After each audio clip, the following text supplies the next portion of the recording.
Bueno, hola a todos y a todas y bienvenidos al segundo conversatorio del concurso de poesía transoceánico en homenaje a Claudia Lars. Yo soy Elena y hablo en representación de la Red Comunitaria Cultural Salvadoreña de Cataluña. Es la entidad que se encarga de impulsar el concurso de poesía junto a la editorial Índole Editores de El Salvador y la incorporación de la radio jornalera de Massachusetts. Para quien lo desconozca, este año hemos decidido hacer varios debates entre miembros del jurado y los galardonados de ediciones pasadas, con tal de difundir un poco el concurso y dar a conocer las obras premiadas. Así bien, antes de darles paso, me gustaría agradecerles por su participación a Susana Reyes, miembro del jurado y directora de Índole Editores, y a Natalia Hernández Somarriba, la autora premiada en la pasada tercera edición del concurso en español. A continuación, les daré paso al debate en torno a su obra, que es El futuro es un asesino, el cual se puede encontrar en Amazon y presencialmente en varias librerías y espacios literarios, tanto de España como de Centroamérica. Dicho esto, adelante y espero que lo disfruten. Muchísimas gracias, Elena. Gracias, Natalia, también pues por esta oportunidad de poder conversar sobre tu libro. Yo quisiera comenzar citando lo que dijo el jurado en el premio, porque se eligió El futuro es un asesino. Son relatos escritos desde lo auténtico. Es una colección de poemas y reflexiones de situaciones cercanas, explicadas desde un enfoque de experiencia personal, que en ocasiones se muestra desde el juego de palabras, con el que a veces nos hace sonreír y otras veces nos abre un abanico de emociones a experimentar. Poesías que nos acercan a empatizar con la autora, en la cual nos regala una bella expresión de la poesía actual en femenino y en plural.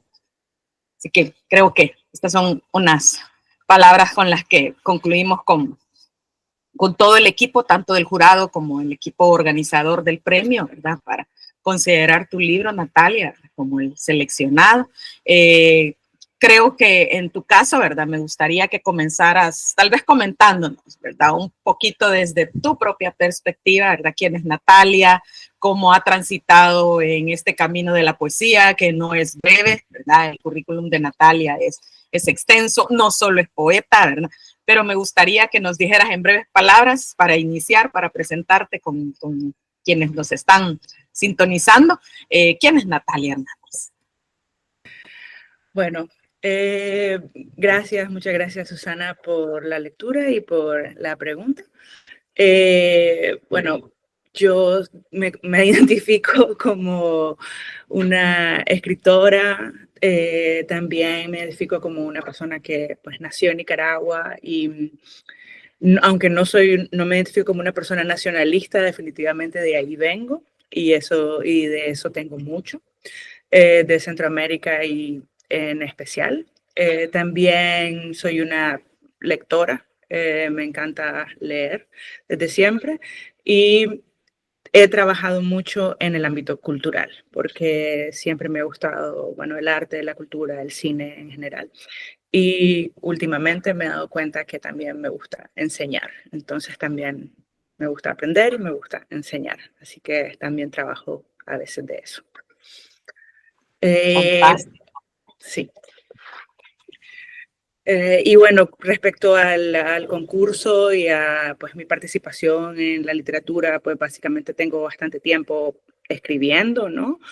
Pero digamos, cuando me puse un poco a organizarlo un poco más seriamente, fue en los últimos tal vez 7 años de mi vida, un poco. Tenía muchas cosas que escribía y o no las enseñaba o no las, digamos, trabajaba o editaba, pero decidí un poco entrar a esta área de la literatura y de la investigación literaria académica de hace más o menos unos 7 u 8 años y dejar un poco la producción de cine y la producción audiovisual, que es una de las cosas que estuve haciendo por mucho tiempo también.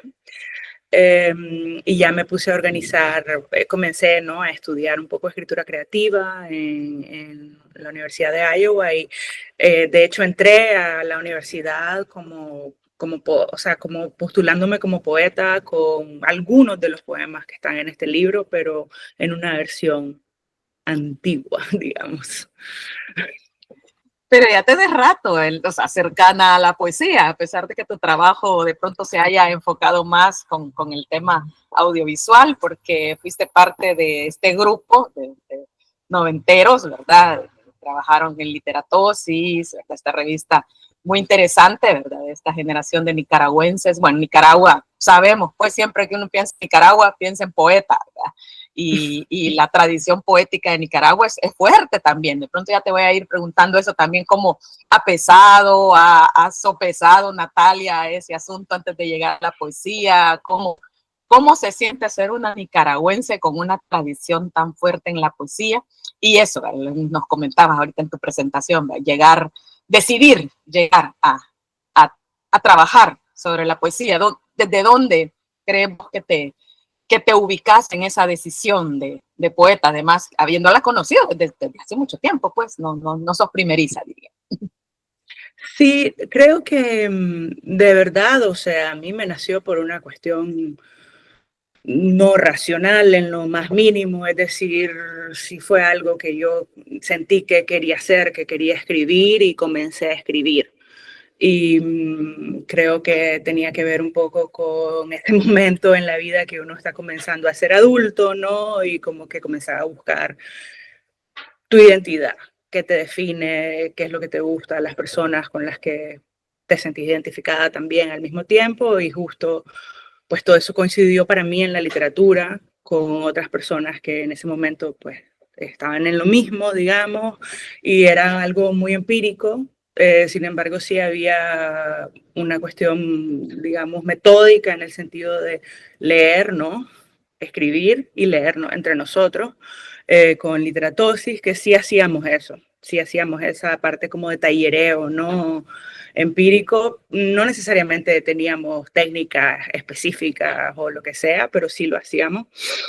Entonces, y en ese momento pues decidimos publicar y hacer revistas y hacer cosas, pero era un poco, no sé, como entre una pasión y algo que hacíamos a la par de otras cosas, ¿no?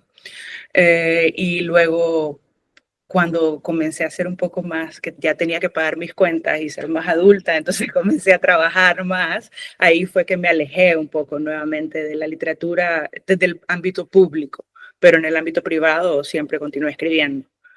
Y en un momento decidí que quería volver a eso, ¿no? Que es cuando ya, eso es lo que yo describo de lo último, y a volver de una manera no sé, como que sentí que necesitaba un poco un anclaje, o sea, una manera más metódica, de tener más tiempo también de trabajar los poemas y de también escuchar perspectivas de otras personas sobre mi escritura, que eso creo que a mí me ayuda un montón, pues, o sea, me ayudó un montón el hecho de leer a otros y que me lean a mí, ¿no? En un espacio lo más generoso y lo más seguro posible que se pueda armar en dependencia de los egos de cada quien, que siempre existen, pues, en este tipo de ambiente.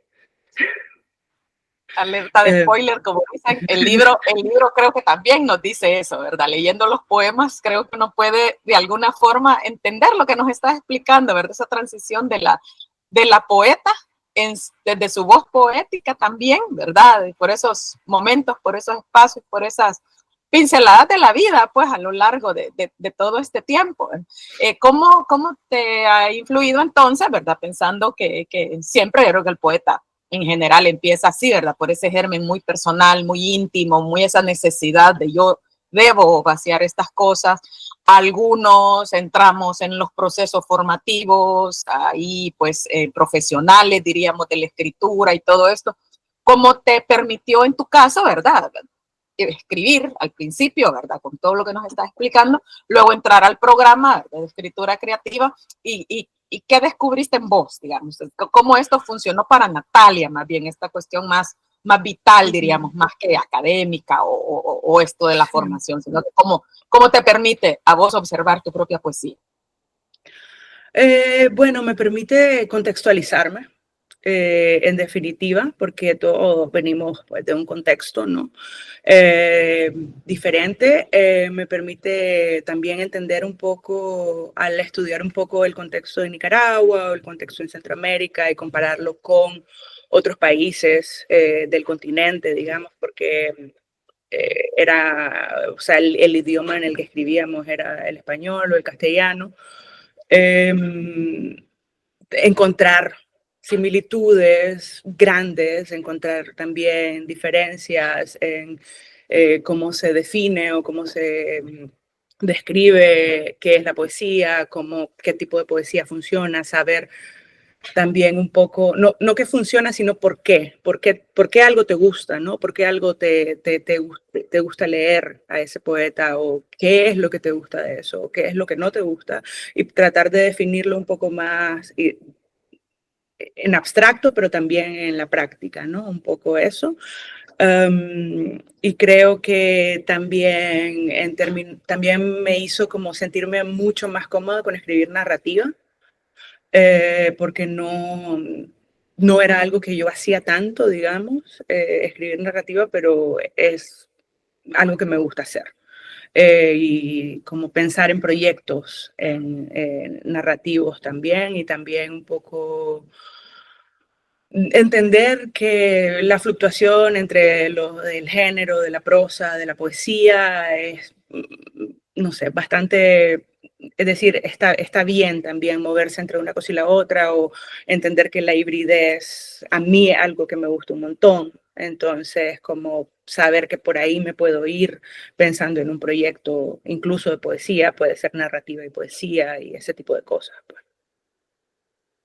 Que a veces quizás nos pueden dar como esas zonas de tranquilidad, ¿verdad? Porque tal vez la escolarización básica a veces nos enseña a que estos son cajones y estos son los cajones, y como que de pronto uno se siente atado ahí, ¿verdad? Entonces esa exploración es importante, ¿verdad? Es importante, y pues sí que bueno, ¿verdad? Sobre todo la asunción de ella y atreverte a buscar pues tu propio espacio. Y yo creo que eso sucede. Aquí tenemos este libro, ¿verdad? El libro está disponible en Amazon, como nos decía Elena, ¿verdad? También aquí en El Salvador lo tenemos disponible en los puntos de venta tradicionales y no tradicionales con los que trabaja la editorial. Como un punto de venta interesante para quienes nos están viendo en la región, ¿verdad?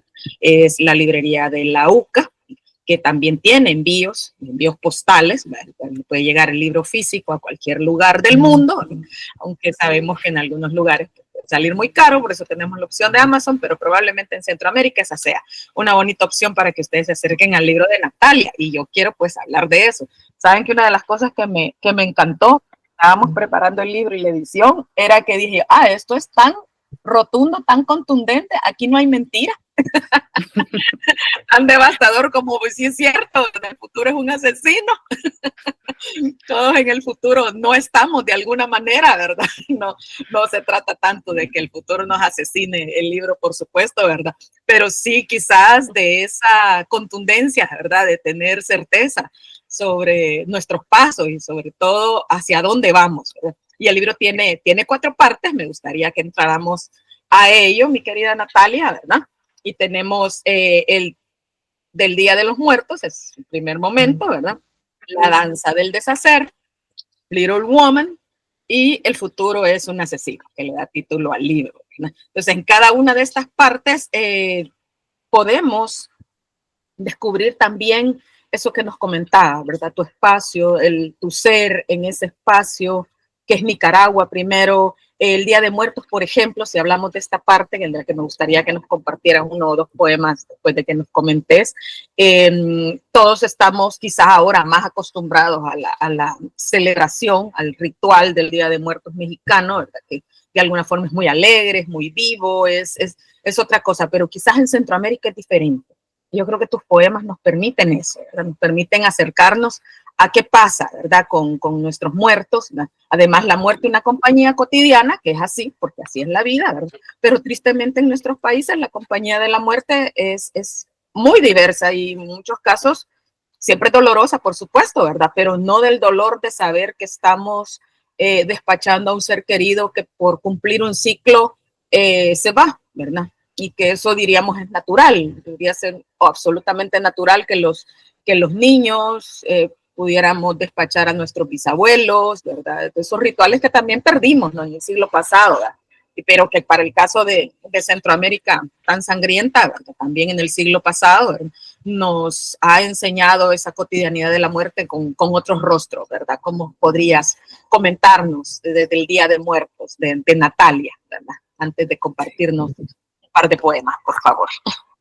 Sí, bueno, creo que es como, sí, como es una fiesta, ¿no? Que es tan común, que pasa todos los años, que se crea como un ritual y una rutina alrededor de ella,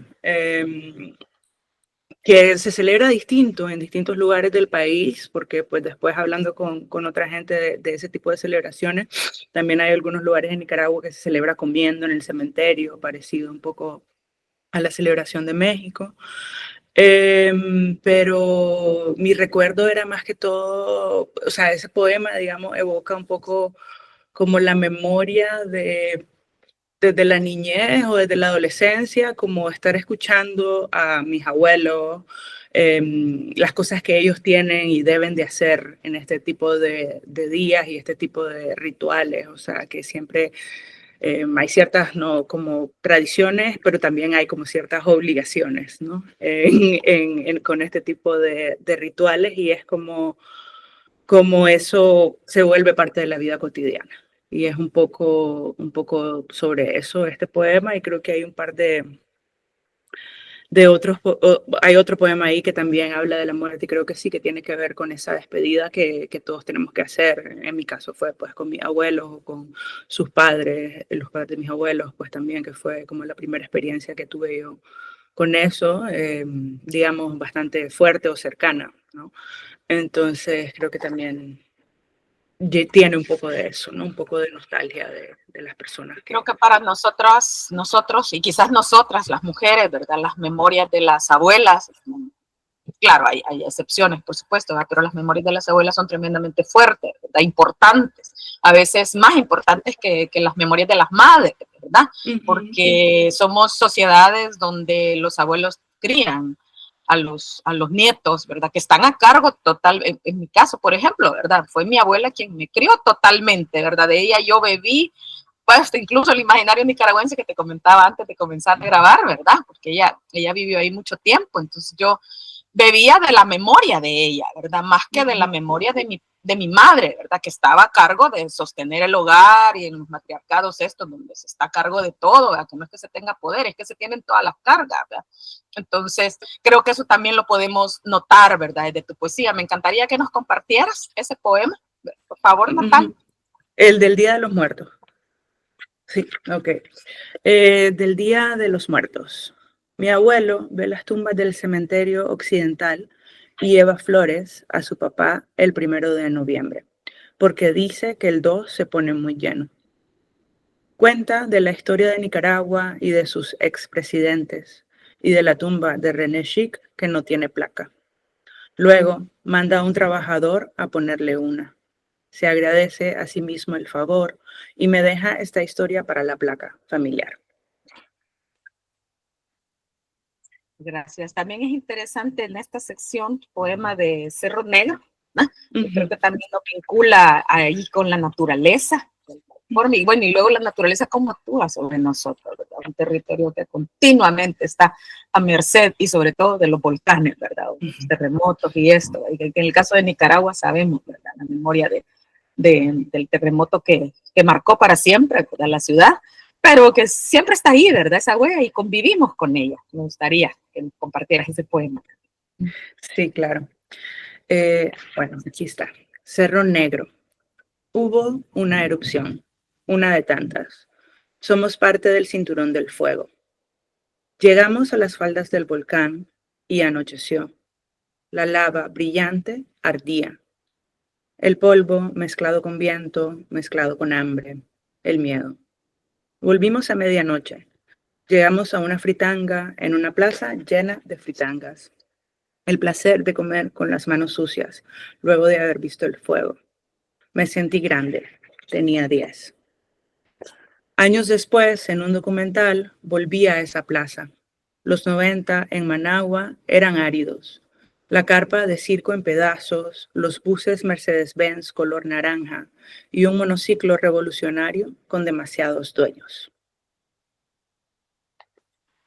Muy bien, muchas gracias. Hemos Gracias. escuchado a Natalia con 2 poemas de la primera sección de su libro, El futuro es un asesino. Luego sigue otra sección donde tenemos a Natalia más mujer, ¿verdad? A la Natalia íntima, quizás podríamos decir, un poco, en la danza del deshacer. Contarnos un poco de qué mueve esta sección. Y luego nos habías dicho al inicio, cuando nos explicabas la confección del poemario, ¿verdad? Que esto había ido sucediendo a lo largo del tiempo quizás, y cómo, qué va primero, ¿verdad? En esta cuestión, ¿verdad? Cómo aparecen estos poemas a lo largo de tu trabajo poético. Sí. Bueno, sí, una de las cosas pues, más difíciles, creo yo, es la organización, ¿no? De los poemas, cómo lo dividís, cómo le das como esa coherencia, ¿no? Al libro, que a mí me costó mucho tiempo lograrla, la verdad. Y esta sección en particular es una sección mucho más nueva en el sentido del momento de la escritura inicial, ¿no? Que digamos, algunos otros poemas. Sin embargo, en la última sección también hay poemas bastante viejos, digamos, de cuando lo escribí. Lo que tiene esta sección es que está como hilada un poco por el amor y el desamor, básicamente, y los distintos momentos que uno navega y los distintos amores que puedes tener y cómo estos amores también quedan impregnados, ¿no? Siempre en tu vida, un poco. Mal, bien, regular, no importa, pero ahí van a estar, ¿no? Hasta cierto punto. Entonces es un poco sobre eso, creo yo. Y luego, y creo que sí, por eso se siente como que, claro, hay un salto, ¿no? Como más a la adultez en esta parte, porque efectivamente, además, son poemas más recientes, digamos.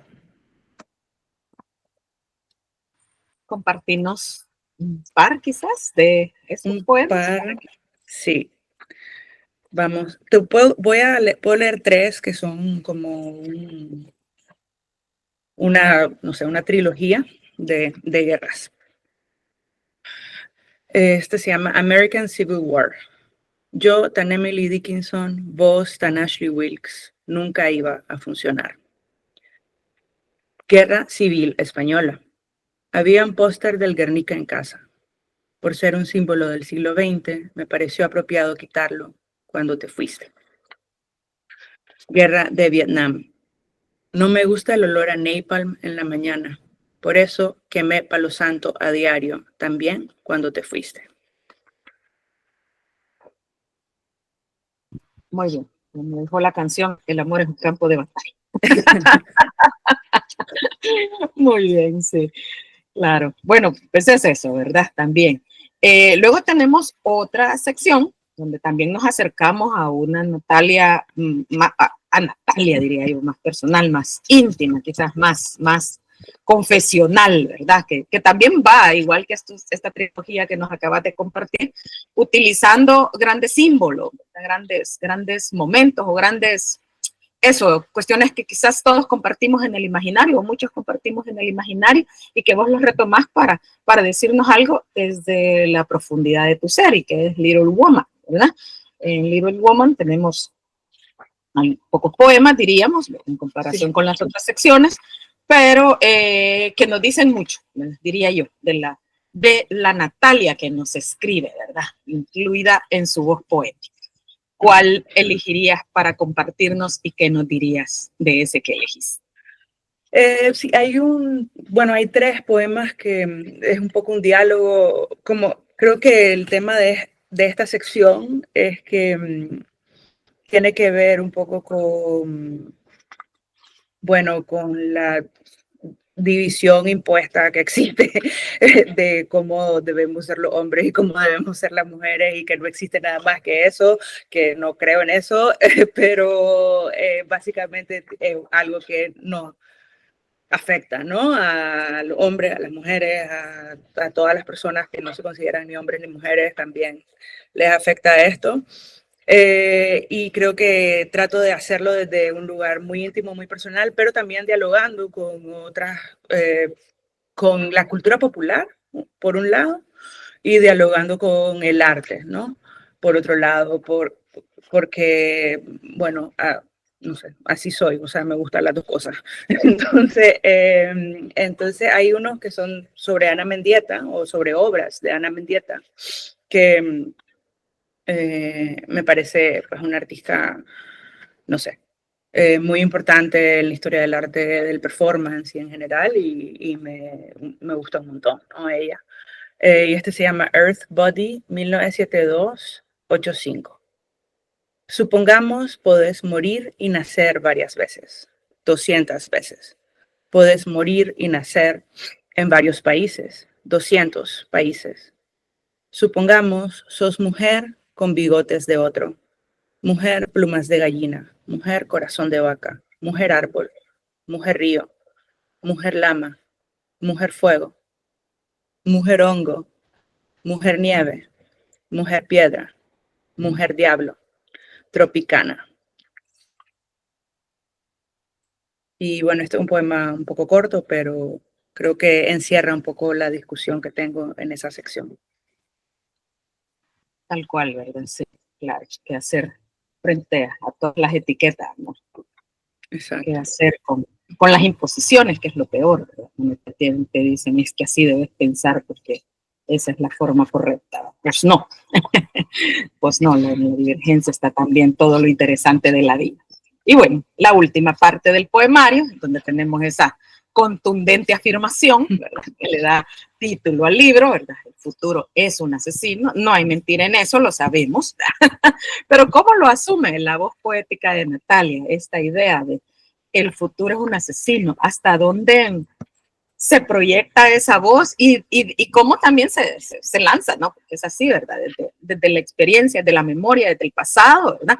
Hacia esa asunción rotunda, ¿verdad? De que en el futuro muchas cosas dejan de existir, por supuesto. Todo dejará de existir en algún momento. Bueno, lo dijo tu compatriota, ¿verdad? Todo quedará.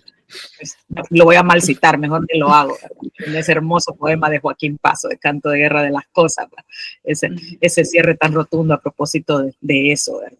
¿Qué es lo que va a quedar? Todo se quemará allá lejos, ¿verdad? Entonces, Natalia vuelve a recordarnos esto con esta sección del poemario. Comentanos un poco lo que nos comentabas, ¿verdad? Que hay poemas que son más viejos, digamos, en su factura, ¿verdad? En llegar a vos, y luego cómo lo opinas en esta idea, que lo que también nos afirma con esto es que es una preocupación en Natalia siempre, ¿verdad? Que ha estado ahí desde siempre, ¿verdad? Y que se aparece en sus poemas. Creo que sí, que es como el primer poema de la sección, es un poco de donde está inspirado el título, que es de esta canción de Leonard Cohen, ¿verdad? Que básicamente pues dice eso, ¿no? Future is murder, pero el tema creo que aquí es como una mezcla entre la nostalgia y el disfrute de vivir, ¿no? Y punto, que todos o la mayoría, espero, en varios momentos logramos tener, ¿no? Aunque, y a pesar de un montón de cosas, ¿no?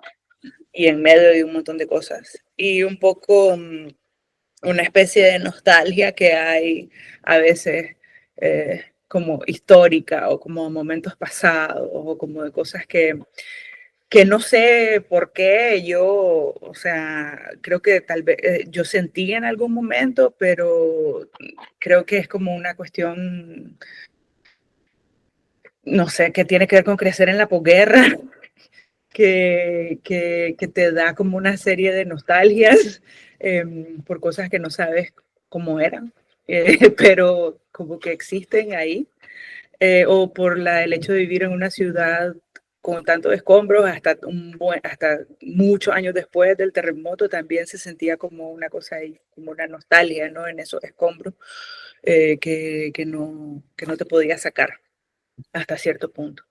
Y también el disfrute y sí, y eso, básicamente. Sí, podría, creo que no sé cuál de estos poemas describe ambas cosas, pero la primera parte, el primer poema en definitivo describe esta parte de la nostalgia y un poco, pues, también asumir que también está bien, mejor morir, porque para qué queremos vivir tanto tiempo tampoco, entonces está bien. Claro, demasiada intensidad, como dices. Sí.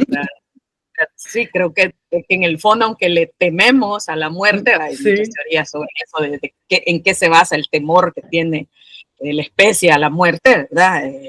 Sabiendo que esa es una consecución lógica de nuestro tránsito, ¿cómo la sobrellevas, no? ¿Cómo te acercas? ¿Cómo te vas alejando? ¿Verdad? Pero creo que sí, en el fondo también la idea de decir vamos a ser eternos te va aterrando más, ¿verdad? Pensar que estarías ahí todo el tiempo, ¿verdad? En fin, ¿verdad? Sí, siempre acá vuelve la ciudad, ¿verdad? Como decías, no sabes qué elegir, ¿verdad? Pero siempre está la ciudad, ¿verdad? Creo que en esta parte del poema también hay como un volver a los temas, a los espacios, a los motivos que encontramos en las secciones anteriores del libro, ¿verdad? Y que se resumen en algunos de los poemas y pues no sé, elige cuál. Voy a leer el primero nunca lo he leído, entonces... Ya te iré pidiendo alguno yo, dale, okay. léenos el primero. Get Ready, ir hacia atrás, estar en 1971 con los Stones en el sur de Francia, filmar películas del neorrealismo italiano, ver Managua destruida por el terremoto, oír el concierto por la paz en la Plaza de la Revolución, viajar a Abilene, Texas, de 1931 para ver a Plenty L. Bingo tomar la decisión de caminar 12.874 kilómetros hacia atrás. Detener la noche, el día, los viajes. Yo también he visto el futuro, hermana, y es un asesino. Sin duda alguna. A mí me encanta mucho el segundo poema, quizás porque también nos lleva por Managua, ¿verdad? Y por esa memoria que nos decía, ¿verdad? Sí. Y la felicidad, porque creo que sí, mucho de lo que mencionas ahí reúne esto que nos hablabas, ¿verdad? De poder celebrar lo que se vive. Sí, menos para la gente que no le gusta el calor, pero esa gente es rara. Managua Heat, de un antiguo post que titulé Cosas que hacer en Managua cuando parece que vas a morir de calor. La siguiente recomendación: hacer la siesta frente al abanico de pedestal, recién bañada y envuelta en toalla. De la novela Managua Salsa City de Franz Galish, una frase: a las 6 en punto de la tarde, Dios le quita el fuego a Managua y le deja la mano libre al diablo. De mis tardes universitarias en el Panal Café, jurarme no volver a fumar marihuana bajo el sol cenital. De Milena, haberle apodado al Baraquel el de las bichas calientes. Y del verano de 2010, a Daniela diciendo: si una hoja se mueve, es máximo porque pasó un bus. Y sin embargo uno dice que el lago es amable con Managua, ¿verdad? Porque sin esa brisa sí quizás todos moriríamos calcinados caminando por las calles de Managua. Pero lo que vos decís es que ese calor tiene algo, ¿verdad? Ese calor le da algo a esa ciudad. Muy bien, Natalia. Este es tu primer libro, sí, publicado completo, diría. Es el primer libro editado de Natalia. Ahí lo tienen disponible, por favor, léanlo. Creo que es muy hermoso asomarse a este imaginario que nos ofrece la autora. ¿Qué viene? ¿Qué hace Natalia después de este libro? ¿Sigue en la poesía? ¿Cómo atiende todos sus otros oficios? ¿Verdad? Porque pues, ya nos dijo, es escritora, pero también docente, pero también es investigadora académica, ¿verdad? ¿Qué le depara antes de que llegue ese futuro en el tránsito a Natalia? Sí, bueno, básicamente sí, siempre seguir escribiendo. Ahora estoy escribiendo con cuestiones académicas, pero también tengo ideas de otros libros, pero lo que no me he terminado de decidir es cómo afrontarlo o sea, tengo ideas, pero también tengo textos ya escritos, entonces cómo afrontarlos y cómo llevarlo, si lo llevarlo a la poesía completamente o irme a la narrativa o hacer una mezcla, que es lo que más me gustaría hacer de las dos cosas. Entonces, creo que eso me va a tomar un tiempo, pero sí quiero seguir escribiendo y publicando, definitivamente. Gracias, fantástico. Sí, creo que es una de las cosas bonitas, en mi caso desde la edición, ¿verdad? El poder también de pronto tener en nuestras manos óperas primas, ¿verdad? Es tener el deseo, la ilusión, ¿verdad? Esa proyección de seguir conociendo que nos deparan los imaginarios de las autoras, de los autores, ¿no? Y bueno, este premio también es esa idea, ¿verdad? Si estamos ante óperas primas, poder de pronto celebrar a lo largo del tiempo, ¿verdad? Saber que a partir del premio fue un impulso, fue pues ese reconocimiento, ¿verdad? Saber que este trabajo valía la pena. Creo que a veces la gente tiene como miedo de los concursos o concursar o atreverse y decir perdí, ¿verdad? Quiere decir que mi texto no sirve, no funciona, ¿verdad? No es el caso, ¿verdad? No es el caso. A veces decimos, ¿verdad? Como lugar común, los premios son una lotería, que no en el mal sentido, sino que en ese sentido de que hay que elegir sobre uno, ¿verdad? Y hay que apostar sobre uno, y que creo que estas apuestas, en el mejor de los deseos de quienes organizamos estos premios, ¿verdad? Es para que sirvan como un empujón en el caso de alguien, como en tu caso, ¿verdad? Que tal vez no se había decidido, no sabía qué hacer con los manuscritos, ¿verdad? Ponerlos a prueba, ¿verdad? De un jurado, ponerlos a prueba frente a otros libros, ¿verdad? Y ver qué tal va, y en el caso de que no funcione para ganar el premio, ¿verdad? Saber que no siempre es que no funciona un libro, ¿verdad? No tiene nada que ver en este caso, ¿verdad? Pero sí, para nosotros como organizadores, en este caso del premio, ¿verdad? Sí buscamos eso, que puedan ser espacios, ¿verdad? De quien sabemos lo difícil que es editar, sobre todo en nuestra región, ¿verdad? A pesar de los impulsos que hay desde editoriales independientes, ¿verdad? No solo Índole hay en El Salvador como editorial independiente que abre su espacio a autores jóvenes o autores con primeras obras, ¿verdad? A veces no tan jóvenes y que también tienen como esos miedos, ¿verdad? Decir, no, pues aquí solo se premia jóvenes, etcétera, ¿verdad? Todo eso, ¿verdad? ¿Qué dirías? ¿Qué dirías en el caso, Natalia? ¿Habías tomado otros concursos? ¿Habías tomado otras opciones? ¿Cómo ha funcionado para vos esto? ¿Y qué le dirías a quienes nos están siguiendo en esta transmisión, ¿verdad? Que hagan con esos manuscritos y con ese deseo de dar a conocer sus trabajos. Bueno, sí, yo creo que es muy importante que existan este tipo de concursos abiertos para Centroamérica y desde editoriales centroamericanas, porque creo que no es lo mismo, digamos, aplicar a concursos, digamos, en otros países que no sean también como llevados desde Centroamérica, incluido llevado desde Centroamérica, aunque también está en Cataluña, ¿no? Este concurso, pero creo que también va a haber un jurado que va a entender un poco el contexto de la región, los temas van a ser más cercanos y este tipo de cosas. Y el tema es que en Centroamérica no hay tantos concursos y sobre todo no hay tantos concursos regionales, creo yo, que eso es muy importante porque a veces sí hay concursos, pero son adentro de cada país, ¿no? Y creo que pues hace mucho sentido que existan concursos que acepten a todas las personas de la región, ¿no? Porque sí, pues tenemos, bueno, bastantes cosas en común y sobre todo tenemos bastantes retos en común, que es la industria editorial que es bastante pequeña, el mercado pequeño, etcétera. Entonces creo que es importante. Y yo en mi caso, yo sí había aplicado a varios otros concursos, pero no necesariamente había aplicado a un concurso regional.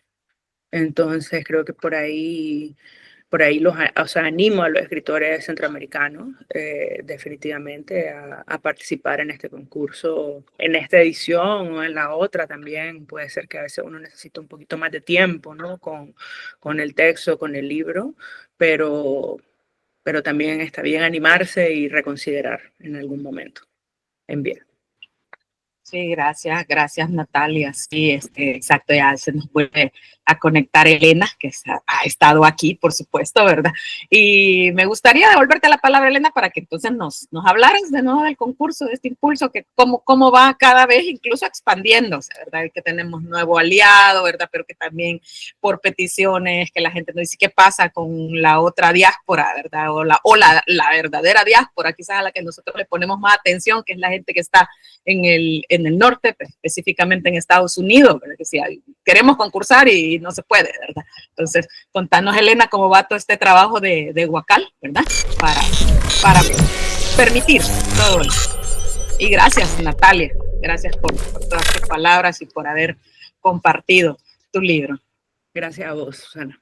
Bueno, muchísimas gracias a las dos. Yo desde aquí he estado escuchando y es súper interesante al final compartir tú, Natalia, tus obras y dar a conocer un poco el poemario, y también Susana por fomentar la poesía, ¿no? Es muy interesante.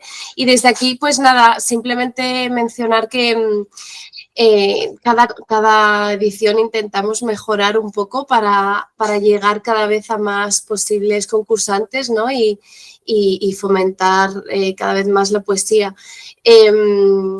Es muy sencillo participar, las bases están muy claras, entonces intentamos hacer el máximo de difusión y, bueno, tal cual dice las bases, animamos a participar a cualquier persona, ¿no? Dentro de los requisitos.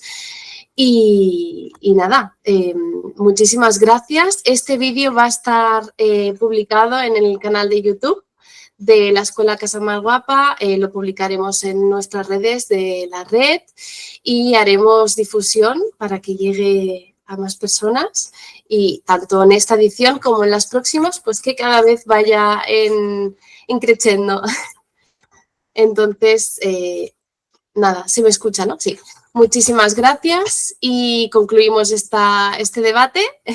Recuerden que tienen el libro en Amazon y en varios espacios presenciales. Muchas gracias. Muchas gracias a las dos.